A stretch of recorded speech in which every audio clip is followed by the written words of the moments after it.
Hey friends, hey family. So, I've been playing a lot of Valheim. Actually, let me check my Steam. Yeah, it says 18.4 hours. And honestly, I bet you guys probably are dwarfing me with that number even. But this has become my late night and chill game overnight, instantaneously. Now, this is going to be a continuation, a new episode in my episodic review of Valheim, which is an early access title that I think we can see becoming a proper games as a service.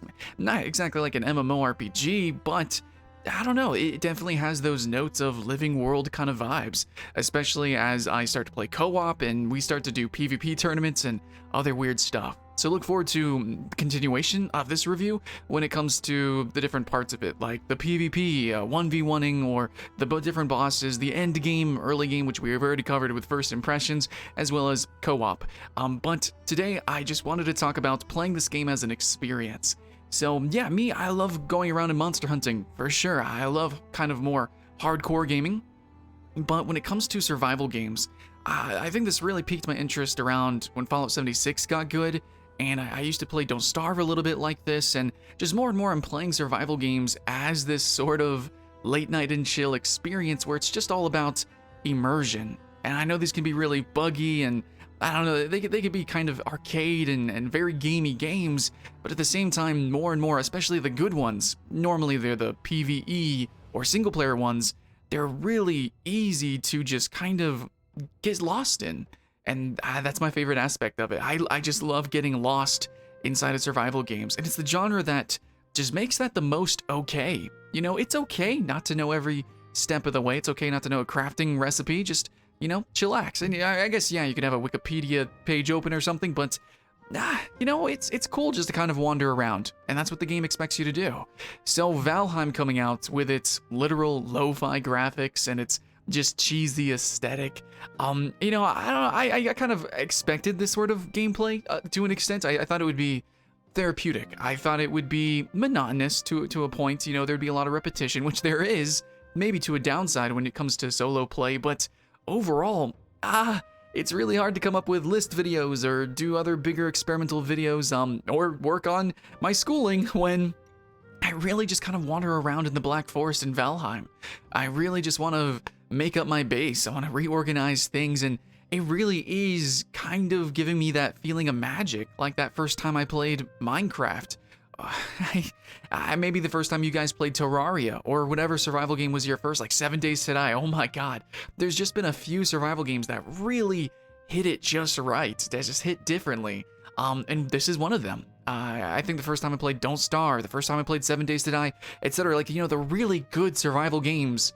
Yeah, Valheim's one of them. It's right up there. So I definitely want to come at this, in this particular episode, with the approach of, this is my lo-fi survival game, you know, to hunt monsters to. And it is really fun to just kind of wander around. Sure, it can be therapeutic, I think, hunting boars a little bit. Too repetitious there, but once you get past that and you're actually in the Black Forest, you're going into the different biomes, maybe you start sailing or something like that, you're mining, and you have to kind of listen, you know, is something aggroed to you? You have to listen around, did you just spook some deers? Are there skeletons? Is there a freaking troll? I don't know, but you have to listen to the quiet of the world, and that just is super immersive. Yeah, and so when the troll starts stomping around and, you know, you hear skeletons and the little freaking greylings or whatever, gray dwarfs fighting around, yeah, it gets kind of exciting because you could be swarmed, you know, a troll can one-shot you, and of course you do have that therapeutic sense of that repetition, that mining, that feeling of, yeah, you have always got something to progress through, and in this game you really do progress exponentially. You know, once you get your forge started, and depending on how you're actually going about building your base, are you going for more of a farm build? Myself, I'm actually building a base inside of the Black Zone, so luckily, you know, I have found a full tower, so I'm just gonna kind of make that my home. I built a moat around it, and I'm just really, frankly, I'm vibing, man. I'm vibing with Valheim, and I really appreciate it. So yeah, you can listen to the music. I wish that they had more tracks, so hopefully they do actually produce more music to put into the game. I'm gonna really appreciate it because I like, especially the menu music. But I just love the post-processing, the colors, and can I ramble about that? You know, enough of like, okay, the gameplay is what it is. I think you can kind of see that, right? It is a video game, and this is a video. But I want to talk about that art.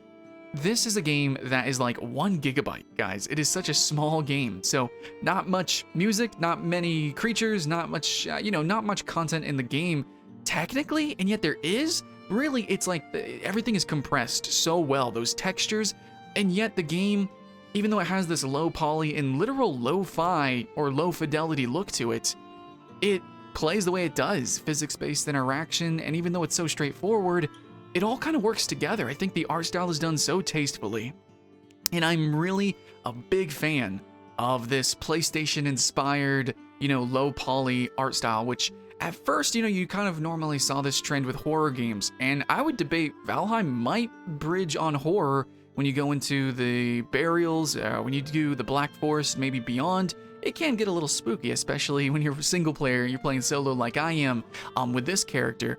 But, it just has this, it just has this flavor that just feels so good. Now, I'm not somebody who just likes, low fidelity, retro, and, that's cool and everything. There's been tons of times where I'm like, no, I literally cannot play MapleStory. It scratches my eyeballs. Valheim, the looks, the sounds, all the different effects, and really it's the taste of the colors. It's the taste of the colors and the way the world is designed, which I know it's procedurally generated, but this is one of the few games where they actually got forests and swamps right. I'm sure there's some really goofy procedural generation that you could look up, but I think most people is incredibly, really surprised, finding themselves gleeful at just exploration with this game. You don't, for an early access game, the procedural generation is really freaking well done. Maybe too well done, actually. But the forests actually have trees that are a little crooked, or they're very plethoric. There's such a myriad of different flora around. I kind of wish there was a little more fauna, but overall, the grass, the way the terrain bends, ebbs and flows, rivers don't quite work that great. But in the end, man, this game for an early access game just feels really rewarding to just chillax and explore. And yeah, things can hit the fan, but it's a survival game. You kind of expect that. But in a lot of games, I think a lot of you guys also play these style of titles in the way that I am, where it's late at night and you're just with a friend or two, maybe alone, and you're just immersed. You've forgotten a lot about the troubles, what work you might have to do tomorrow. You are just relaxing. And yeah, there might be some stress with that, but here's the thing, guys, is a little bit of stress, or maybe even a lot of it, because Battle Royales used to actually be my chill game to play. Stress forces focus. It really draws your attention, and it draws you into the game.